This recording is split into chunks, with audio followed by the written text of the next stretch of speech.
السلام علیکم ورحمۃ اللہ وبرکاتہ نحمده ونصلی علی رسولہ الکریم اما بعد۔ آج کا سبق سن لیجئے، سبق نمبر 907۔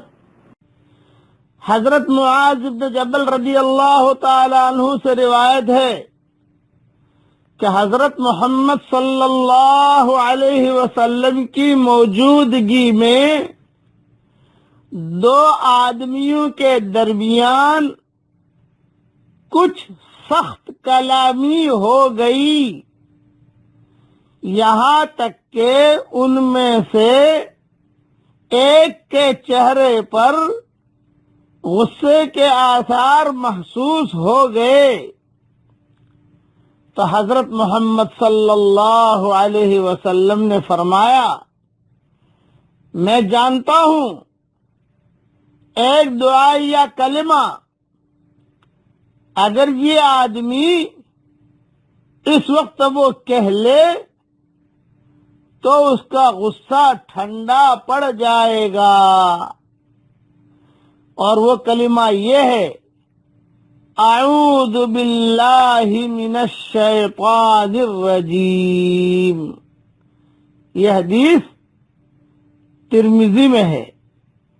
غصے کے وقت کی دعا، یہ اس کا ٹائٹل ہے۔ جب بھی غصہ آئے فوراً اعوذ باللہ من الشیطان الرجیم پڑھ لیجئے۔ تھوڑی سی تفسیر سن لیجئے۔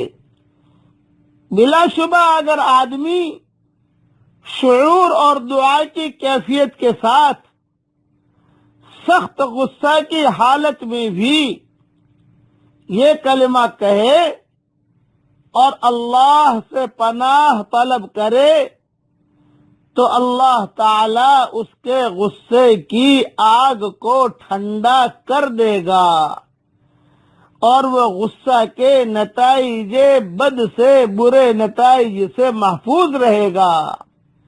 قرآن شریف میں ہے، وَإِمَّا يَنزَغَنَّكَ مِنَ الشَّيْطَانِ نَزْغٌ فَاسْتَعِذْ بِاللَّهِ إِنَّهُ هُوَ السَّمِيعُ الْعَلِيمُ۔ ترجمانی، کسی وقت شیطان کی طرف سے وسوسہ اندازی ہو اور اس سے تمہارے اندر غصے کی آگ بھڑک اٹھے تو اللہ سے پناہ مانگو، وہ سب کچھ سننے والا اور جاننے والا اور تمہیں پناہ دے گا۔ لیکن یہ بھی واقعہ ہے کہ بعض مرتبہ اتنا زیادہ غصہ آدمی کو آ جاتا ہے، خاص طور سے میاں بیوی کی لڑائی میں کبھی کبھی بیوی جو ہے وہ بہت غصے میں آ جاتی ہے اور کبھی کبھی میاں جو ہے یہ بہت غصے میں آ جاتا ہے۔ تو اس وقت میں آدمی اور عورت دونوں سنجیدگی اور توازن اور اچھائی اور برائی کا احساس کھو بیٹھتے ہیں۔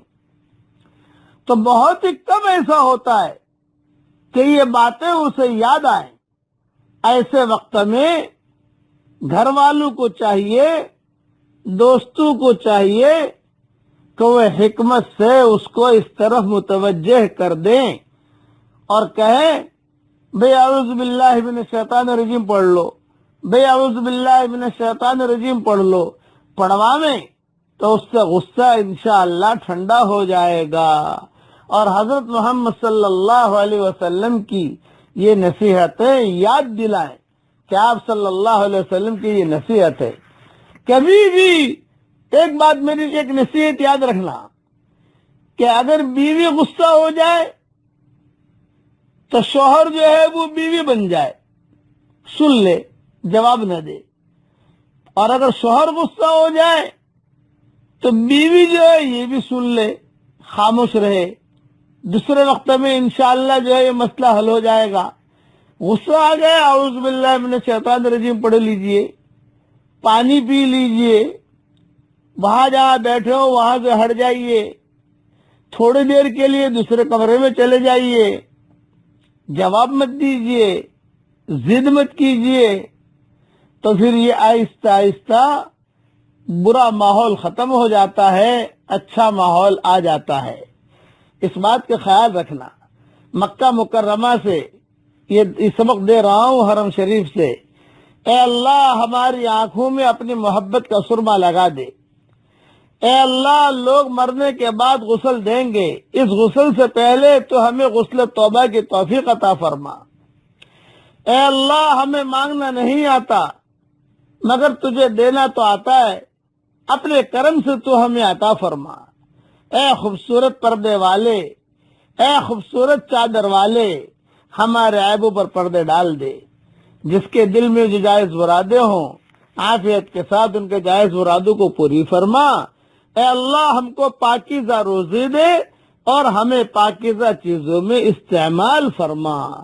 آمین آمین یا رب العالمین۔ اب پڑھ لیجئے میرے ساتھ، اللہ اکبر۔ دیکھیے اتنا پڑھا میں نے، آسمان اور زمین کے درمیانی حصہ میرے لیے اجر اور نور سے بھر گیا۔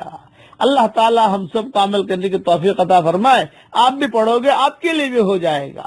آمین۔ والسلام علیکم ورحمۃ اللہ وبرکاتہ، وآخر دعوانا ان الحمد للہ رب العالمین۔